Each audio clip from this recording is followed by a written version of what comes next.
ॐ श्री परमात्मने नमः।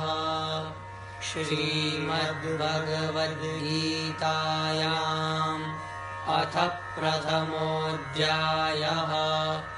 धृतराष्ट्र उवाच धर्मक्षेत्रे कुरुक्षेत्रे समवेतायुयुत्सवः मामकाः पाण्डवाश्चैव किमकुर्वत सञ्जय।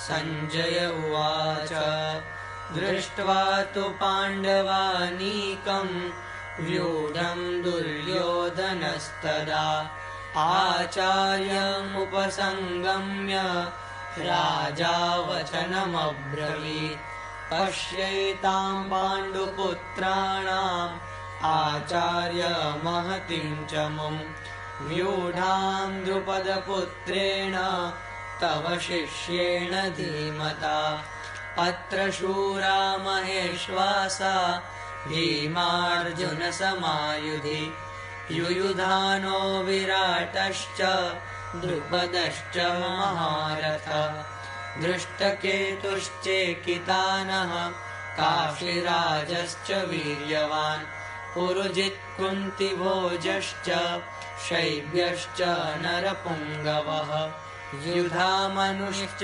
विक्रान्त उत्तमौजाश्च वीर्यवान् सौभद्रो द्रौपदेयाश्च सर्व एव महारथाः अस्माकं तु विशिष्टाये तान्निबोधद्विजोत्तम नायका मम सैन्यस्य संज्ञार्थं तान् ब्रवीमि ते।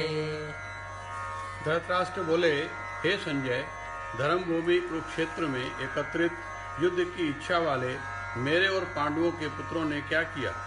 संजय बोले, उस समय राजा दुर्योधन ने व्यूह रचनायुक्त पांडवों की सेना को देखकर और द्रोणाचार्य के पास जाकर यह वचन कहा, हे आचार्य, आपके बुद्धिमान शिष्य द्रुपद पुत्र धृष्टद्युम्न द्वारा व्यूहकार खड़ी की हुई पांडवों की इस भारी सेना को देखिए।